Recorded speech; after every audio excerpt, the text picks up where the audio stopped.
Swastiastu. Assalamualaikum warahmatullahi wabarakatuh. Salam sejahtera buat kita semua. Sahabat beraksi dimanapun berada, berjumpa kembali dengan saya Iwayan Martiase yang akan memandu kegiatan podcast beraksi berbagai aktualisasi dan inovasi. Nah, pada kesempatan sore hari ini kita sudah kedatangan bintang tamu yang sangat luar biasa. Nah, siapa dia? Mari kita sapa. Om Swastiastu. Swastiastu.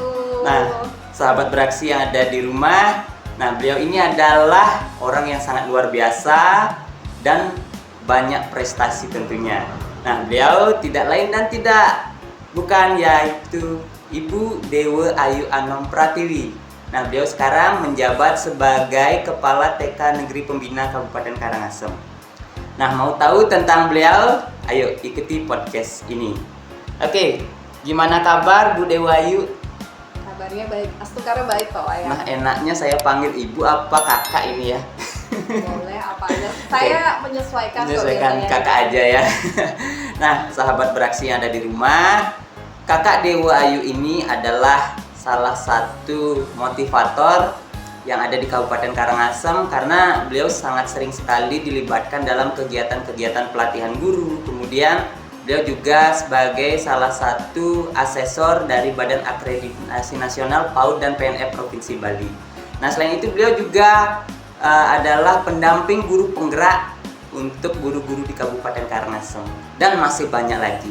Oke, langsung saja karena hari ini kita sudah sepakat mengangkat tema tentang guru berdaya di era pandemi. Langsung saja kita tanya-tanya, apa sih kira-kira guru berdaya itu? Silakan, Kakak. Baik nih, kalau tadi kakak, berarti saya panggilnya Ade ya? Ade aja. Oke, halo sahabat aksi ya? Beraksi. Oke, halo sahabat beraksi. Terima kasih nih di kesempatan sore ini, saya bangga ya luar biasa karena sudah diundang ke sini. Jadi berdaya gitu ya, sebagai guru awalnya nih kalau boleh cerita sedikit ya. Silakan.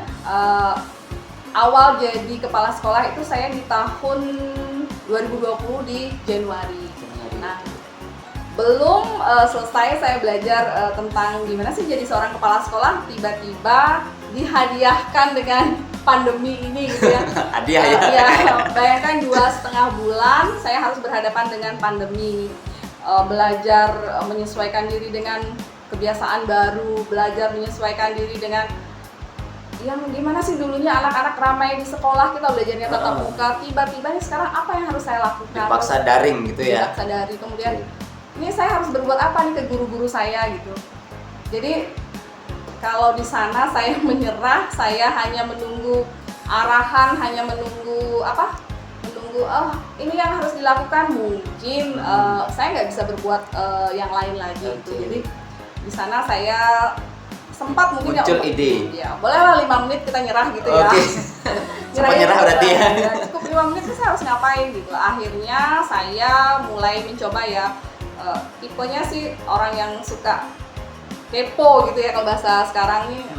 Itu ada apa sih di sana? Buka-buka sosial media. Jadi memanfaatkan sosial media itu untuk hal-hal yang baik, untuk mencari inspirasi dari status teman-teman gitu. Itu yang saya lakukan. Jadi kalau ada teman kita yang mungkin nih statusnya bagus nih, saya baca, oke, kayaknya bisa saya manfaatkan di sini. Nah, jadi di sana saya mulai belajar tentang ikut pelatihan online, gimana sih membuat video pembelajaran gitu. Awalnya dari PPT, dari PowerPoint, kemudian di create video. Itu ilmu baru buat saya di masa pandemi ini. Setelah itu apa yang saya lakukan? Saya mencoba, terus akhirnya bisa bagus ceritanya, jadi peserta terbaik juga waktu itu di luar biasa ya. Penyelenggaranya Ikatan Narasumber Instruktur Nasional gitu. Nah, setelah itu apa yang saya dapatkan, saya bagikan ke guru-guru saya. Nah, setelah guru-guru saya bisa membuat, kita share di pembelajaran anak-anak gitu.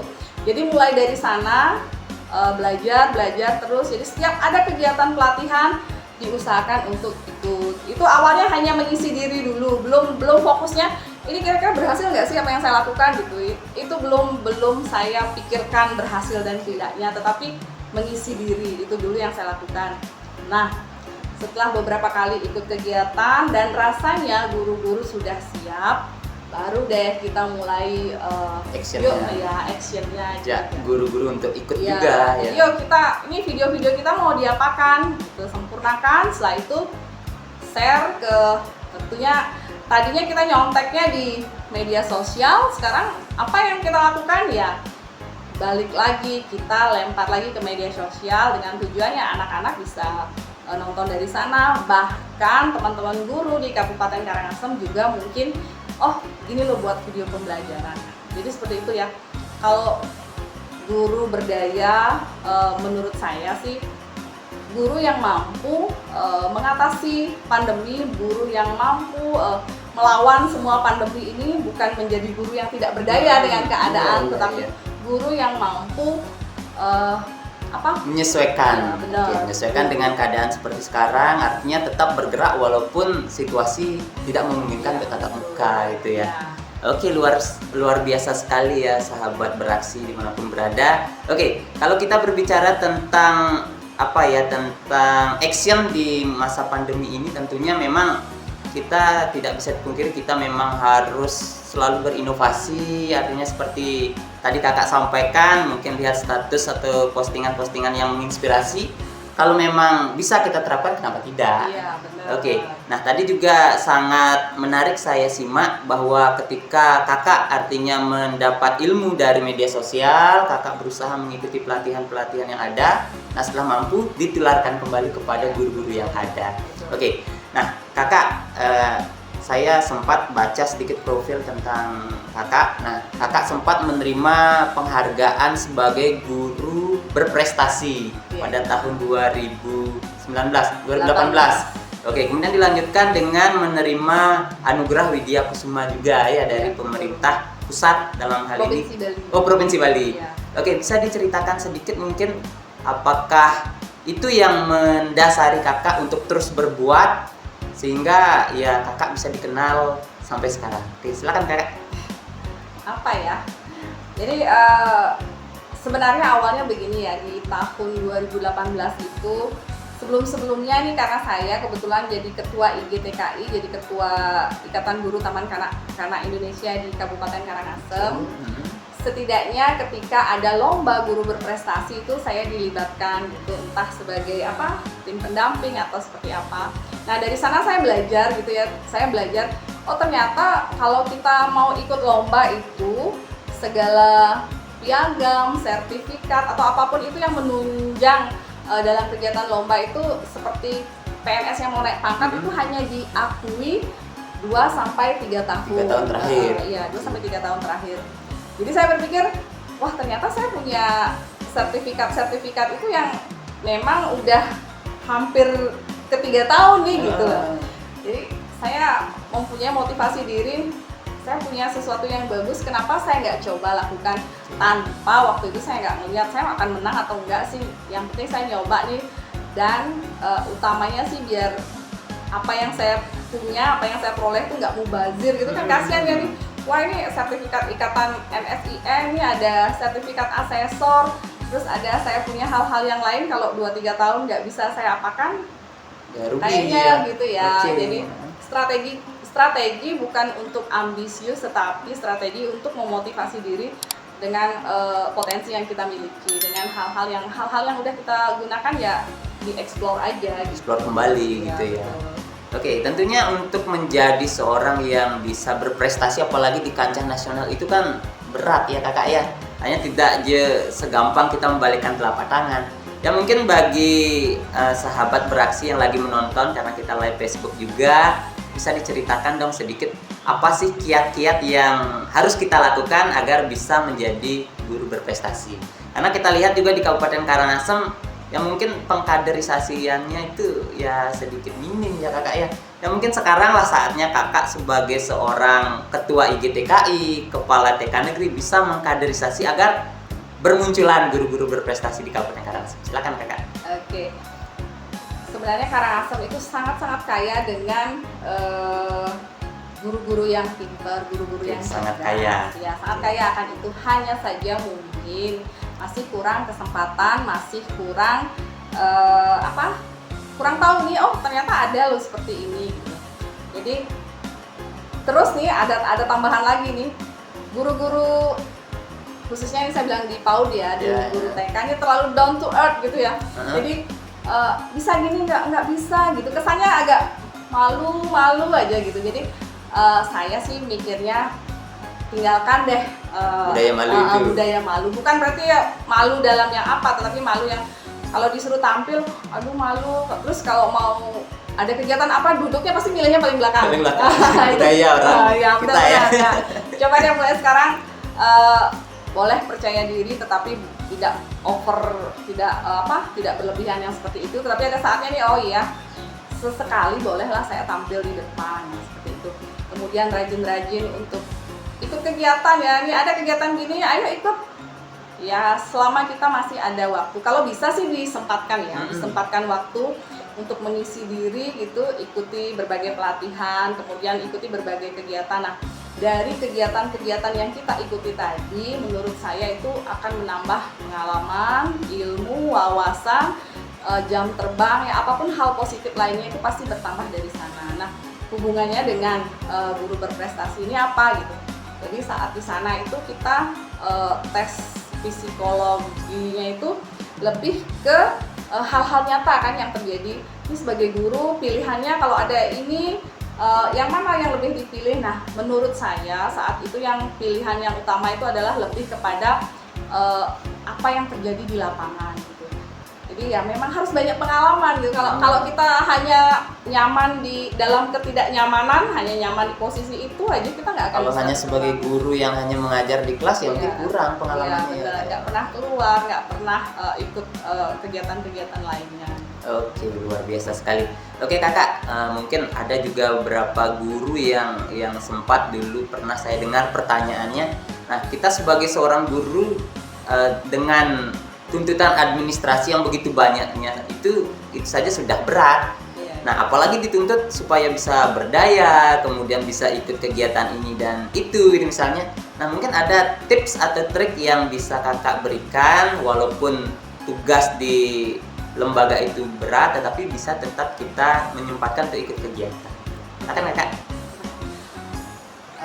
Kalau menurut saya nih, kalau kita melakukan hal-hal, saya guru nih, kemudian hal-hal lain yang saya ikuti atau hal-hal yang saya ikutin, pelatihan ke sana, terus mungkin berbagi praktik baik di sana, nggak jauh-jauh dari yang berhubungan dengan pendidikan, khususnya pendidikan anak usia dini ya kalau berbicara saya. Nah, artinya apa? Semua yang saya lakukan ya secara administrasi itu ya bisa digunakan gitu loh. Oke, mau naik pangkat, sertifikatnya atau pengalamannya kita bisa bikin best practice itu untuk kepegawaiannya. Kemudian untuk administrasi kelas atau sekolahnya seperti apa? Dari pengalaman tadi ternyata sekarang udah tahu malah, oh gini loh bikin RPP yang 1 lembar, begini loh bikin RPP yang RPP Merdeka Belajarnya Mas Menteri sekarang mungkin belum banyak ya yang menggunakan itu, hanya tahu nih gimana caranya, hanya tahu lihat RPP 1 lembar tuh gini, tapi nggak paham artinya tuh seperti apa. Nah, kalau saya seiring kita sering mengikuti itu malah administrasi itu kalau saya sih menyesuaikan gitu. Jadi karena nggak jauh ya, kecuali saya jadi guru TK mungkin nyambinya jadi apa gitu nggak nyambung gitu, administrasinya jadi double kan. Tapi kalau ini saya rasa bisa fokus dengan masih di satu dunia pendidikan. Oke. Nah, ngomong-ngomong mungkin di musim pandemi seperti saat ini kan memang guru itu dituntut artinya bisa terus berinovasi. Nah, seperti kakak disampaikan tadi, hendaknya guru itu harus menjadi guru yang memang benar-benar berdaya agar anak-anak kita tuh tetap mendapatkan pembelajaran yang memang sesuai dengan apa yang mestinya mereka dapatkan. Nah, pertanyaannya nih kakak, kan tidak semua anak nih, apalagi orang tua yang kita ketahui yang memang mereka tinggal di daerah pedesaan kan mungkin jaringan internetnya lemot atau tidak memiliki gadget. Nah, kira-kira sebagai seorang guru berdaya bagaimana caranya memotivasi orang tua ini agar tetap bisa mengikuti mengikut sertakan anaknya dalam pembelajaran di era pandemi ini? Oke. Ini kebetulan ini saya lagi jadi pendamping guru penggerak gitu. Jadi banyak hal baru yang saya pelajari di program penggerak ini. Salah satunya adalah bagaimana kita sebagai seorang guru itu mampu menggali potensi diri, menggali potensi lingkungan gitu. Nah, kalau kita tahu nih, kita ngomongnya di desa, terus saya di TK Negeri, TK Negeri ada, mereka bisa lo sukses dengan program kelas inspirasinya, bisa orang tuanya mau aja tuh ikut gitu. Nah, sedangkan saya di kampung ya, mana mau ada orang tua yang seperti itu gitu. Kalau sudah tahu di kampung, kemudian sudah tahu jaringan internetnya itu nggak ada, kemampuan siswa kita dalam membeli gadget juga nggak ada, jangan pernah memaksakan untuk membuat program itu gitu. Jadi itulah tujuannya, untuk menggali potensi. Kemudian gali potensi apa sih yang ada di desa saya gitu, misalnya ya, wah desa saya ini ternyata terkenal dengan misalnya kelapa gitu lah. Kenapa dari kelapa tadi kita tidak berdayakan menjadi kita bentuk komunitas misalnya dengan anak-anak, kemudian kerjanya seperti apa atau saat belajarnya seperti apa. Bolehlah kalau di lingkungan terbuka, mungkin di udara terbuka kita bisa tatap muka ya, mungkin sekian berapa hari dengan beberapa anak dengan tetap protokol kesehatan. Jadi jangan pernah paksakan anak atau pernah paksakan lingkungan untuk melakukan hal-hal yang udah nggak mungkin didukung oleh lingkungan itu gitu. Itu gali potensi. Oke, artinya pembelajaran itu hendaknya memang bersifat kontekstual ya, kita sesuaikan dengan lingkungan belajar yang ada di sana. Oke, luar biasa. Oke, Kakak. Nah, apa ya namanya ya, guru berdaya ini kan memang kalau ditelaah maknanya itu kan luas ya. Artinya tidak hanya guru dituntut bisa IT, kemudian dituntut bisa membuat administrasi pembelajaran, tetapi juga harus bisa memberdayakan potensi yang dimiliki oleh anak-anak didiknya. Oke, nah mungkin ada juga beberapa pertanyaan yang sempat juga saya dengar dari guru-guru PAUD. Nah, kira-kira ketika seorang anak di kelas memiliki potensi yang berbeda-beda. Nah, bagaimana caranya seorang guru agar bisa memfasilitasi setiap anak sehingga potensi yang mereka miliki ini bisa tetap berkembang optimal, padahal potensinya berbeda-beda. Nah, silakan Kak. Oke, baik. Bagaimana cara kita sebagai seorang guru mengoptimalkan agar semua anak terlayani? Oke, ya. terlayani Ya. Ini filosofinya Ki Hajar Dewantara, berhamba pada anak gitu ya. Nah, itu tadi kalau saya sih di awal di TK Negeri Pembina, sebelum ke anak dulu nih, seharusnya kita ke orang tua juga. Jangan lupa, jangan hanya ke anak, karena pembelajaran di masa pandemi ini akan menjadi sukses, akan menjadi apa yang kita sampaikan itu bisa diterima oleh anak itu karena adanya hubungan yang baik antara pihak sekolah dengan orang tua gitu ya. Salah satunya, kalau kami sih biasa sebelum membuat program baru berikan Google Form gitu ya, Google Form. Jadi ditanya ini kebiasaan anak-anak itu seperti apa di rumah gitu. Kemudian mereka, hal-hal yang mereka sukai seperti apa? Karena kita kan nggak pernah ketemu anak ya dari awal tahun pelajaran gitu. Apa hal-hal yang mereka sukai? Kemudian kira-kira di jam-jam berapa sih Bapak dan Ibu bisa untuk menemani anak-anak belajar? Kami nggak pernah memaksakan orang tua, nih belajarnya harus jam 8 pagi sampai jam 10 gitu misalnya. Karena semuanya memiliki aktivitas ya, memiliki aktivitas yang berbeda. Ada orang tua yang bekerja, ada orang tua yang ya aktivitasnya nggak bisa dilakukan pagi hari. Nah, itulah gunanya kami membuat kesepakatan gitu. Selalu sebelum kita memulai sesuatu, buat suatu kesepakatan untuk kebaikan bersama. Nah, setelah kita tahu, oh ini ternyata anaknya katanya menurut orang, karena yang tahu anak itu adalah orang tua, bukan kita guru gitu ya. Karena di masa sekarang gitu, gimana mau tahu anak, karena mereka belajarnya di rumah. Jadi sumber utama dari apa yang ingin kita ketahui dari anak itu adalah di orang tua.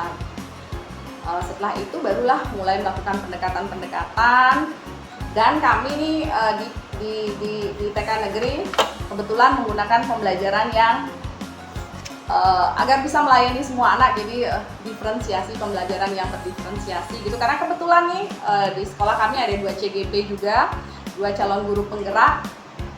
Jadi banyak sih yang bisa kami explore juga dari program penggerak ini. Salah satunya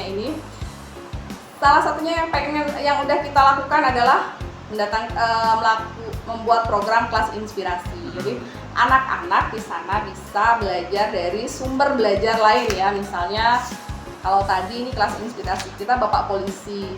Jadi anak yang punya keinginan untuk menjadi polisi atau tiba-tiba wah ternyata polisi itu enak, udah tahu dari sekarang. Nah, sebelumnya ada penyanyi, kemudian ada guru olahraga ya, dance sport.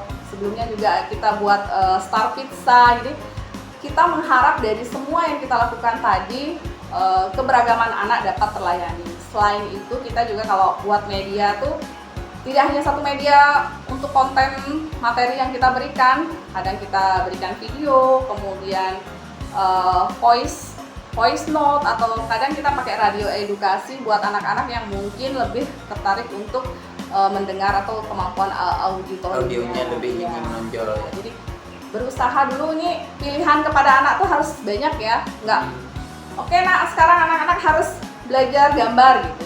Anak-anak nggak punya pilihan gambarnya tuh apa gitu. Jadi saya selalu tekankan ke guru-guru, kalau ingin mengetahui kemampuan anak tidak hanya di satu kegiatan, tetapi kita melihat anak ini mampu nggak sih menggambarkan apa yang kita sampaikan.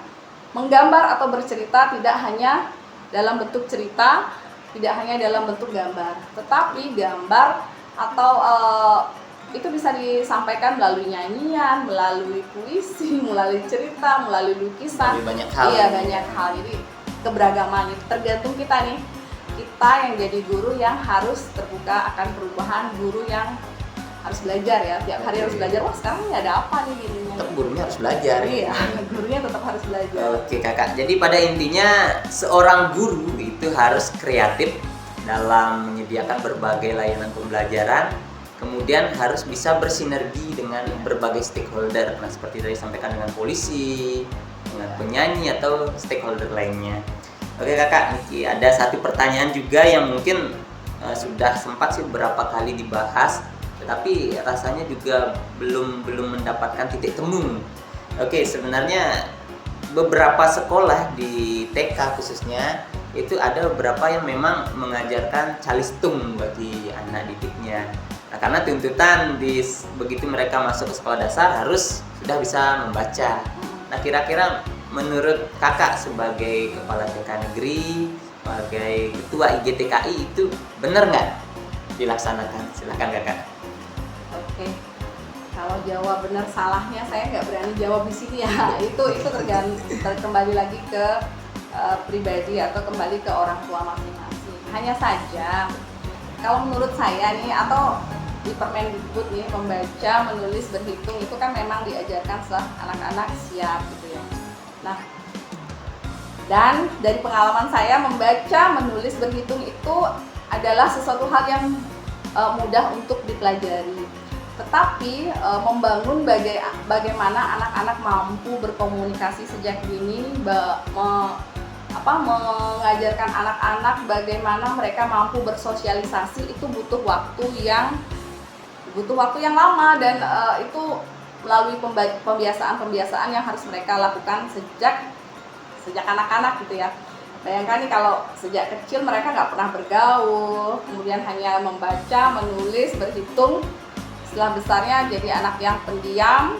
Oke, anak pinter tetapi belum tentu bisa berkomunikasi. Tidak bisa bersosialisasi. Ya, tidak bisa bersosialisasi. Nah, anak pintar belum tentu akan menang dengan anak yang cerdas, yang banyak teman, yang banyak menemukan masalah gitu. Jadi kami sekali lagi TK Negeri Pembina Karangasem, kami tidak mengecilkan arti membaca, menulis, berhitung. Itu tetap kami ajarkan, tetapi hanya dengan pengenalan. Yang kami utamakan adalah pembelajaran yang bermakna, pembelajaran yang bisa nantinya mereka gunakan sebagai kecakapan hidup gitu. Contohnya apa nih? Mungkin ya, nih sebagai guru dulu nih, guru tuh harus tahu tujuan pembelajaran. Ini namanya guru merdeka belajar. Guru merdeka belajar adalah guru yang tahu nih tujuan mengajarnya tuh apa, tujuan pembelajarannya apa. Kalau dulu, saya sering ambil contoh gini nih. Oke, sekarang temanya adalah api. Mungkin kalau di indikator atau guru-guru kita dulu nih, apa sih yang mau diajarkan tentang api atau air gitu? Oh, api atau air gitu misalnya. Apa manfaat air? Apa bahaya air? Sepertinya anak-anak sekarang nih, kalau ini ada kolam renang, terus dia lihat, kira-kira tahu nggak bahayanya?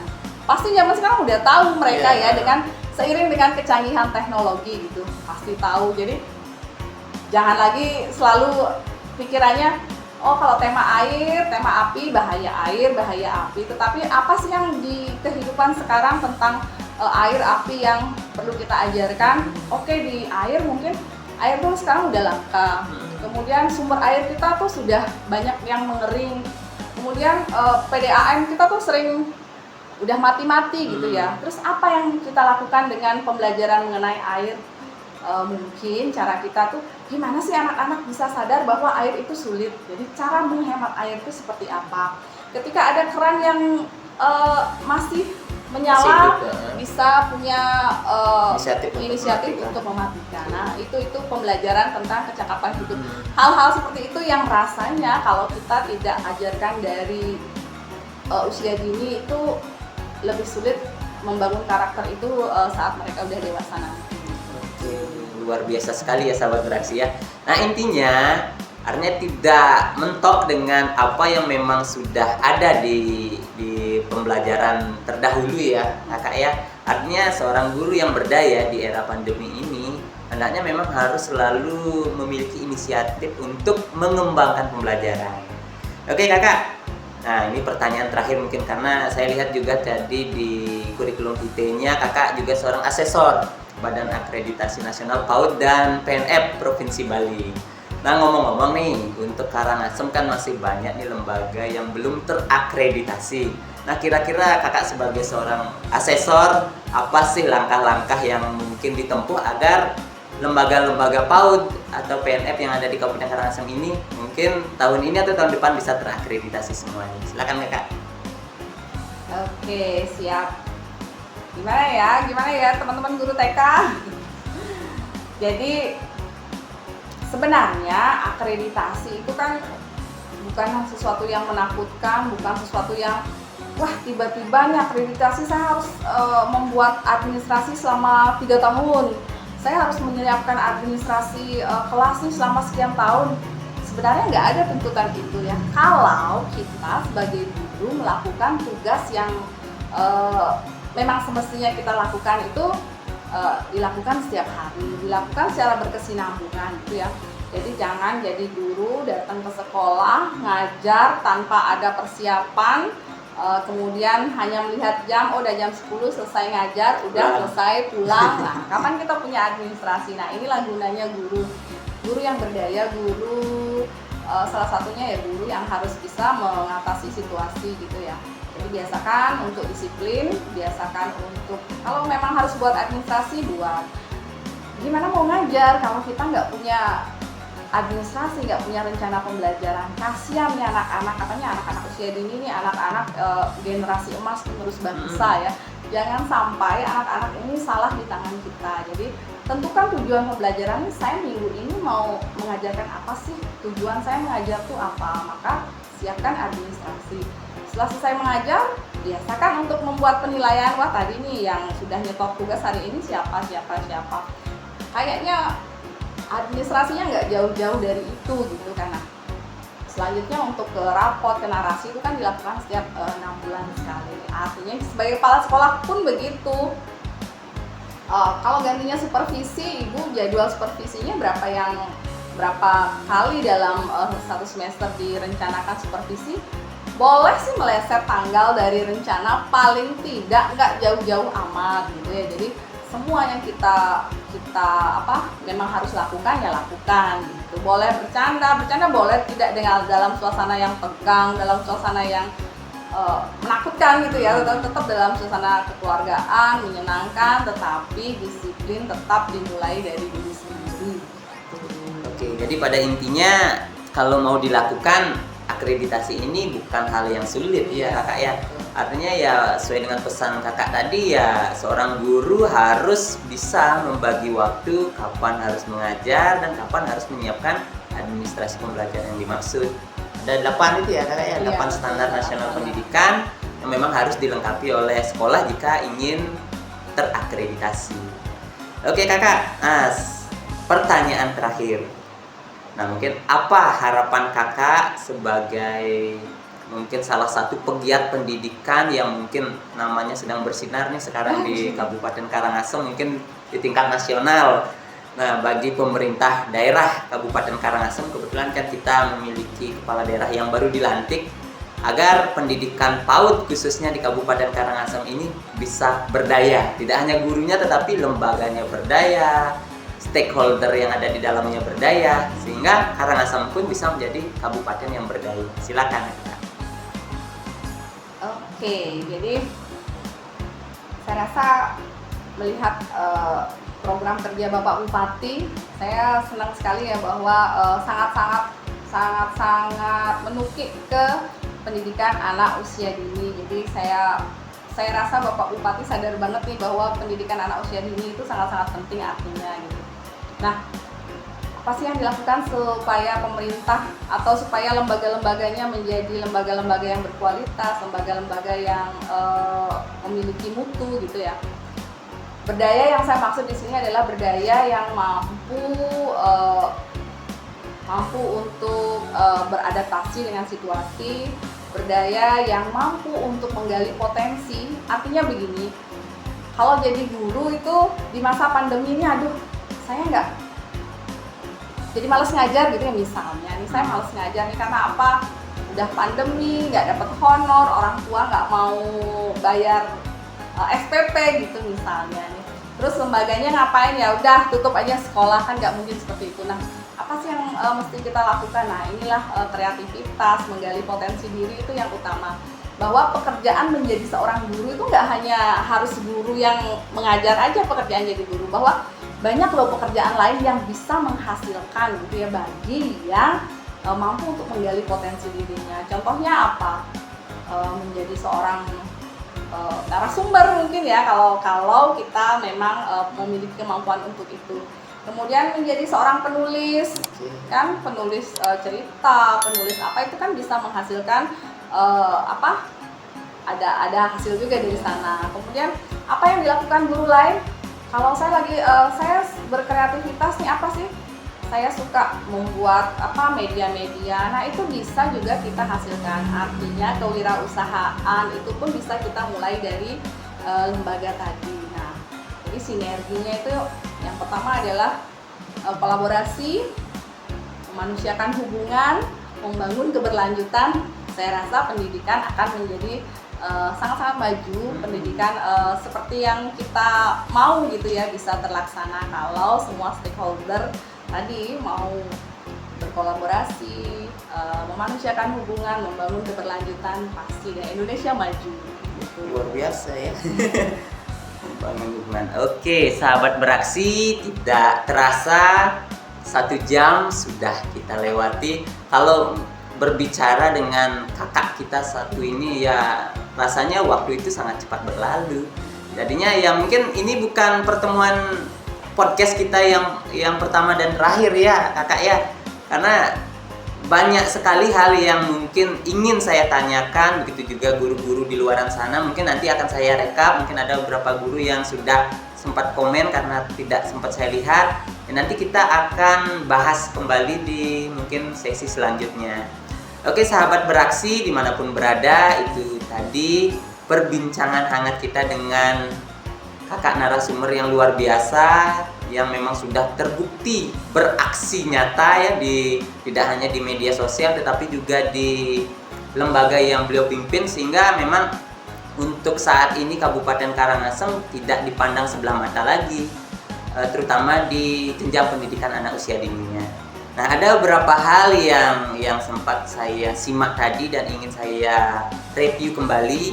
Nah, yang pertama, sebagai seorang guru yang berdaya hendaknya selalu bisa berinovasi mengikuti perkembangan zaman, sehingga bagaimanapun keadaan maupun situasinya tetap pembelajaran bisa berlangsung dengan maksimal. Kemudian yang kedua, anak usia dini adalah anak yang memang menjadi generasi emas di masa depan. Tentunya ketika mereka dididik dengan benar, mereka akan menjadi calon-calon pemimpin hebat di masa yang akan datang. Kemudian yang ketiga, menjadi guru yang berdaya atau lembaga yang berdaya hendaknya mampu menerapkan 3 hal. Yang pertama, bisa berkolaborasi. Yang kedua, bisa memanusiakan hubungan. Dan yang ketiga, bisa membangun keberlanjutan. Oke, itu beberapa hal yang sangat luar biasa yang bisa dipetik dari penyampaian kakak narasumber Ibu Dewi Ayu Anom Pratiwi. Terima kasih kakak atas waktunya. Mungkin ada hal-hal yang tidak berkenan di hati kakak selama saya memandu acara podcast beraksi ini, saya mohon maaf. Ya, seperti tadi saya sampaikan, mudah-mudahan ini bukan pertemuan podcast kita yang terakhir, tetapi ada sesi-sesi selanjutnya, sehingga guru-guru PAUD yang ada di rumah atau di luaran sana yang merasa dirinya belum berdaya bisa semakin berdaya dan bisa mengikuti kekinian. Oke, terima kasih kakak. Akhir kata, kita akhiri podcast beraksi ini dengan menghaturkan Paramu Santi. Om Santi Santi Santi Om. Wassalamualaikum warahmatullahi wabarakatuh. Salam sejahtera buat kita semua.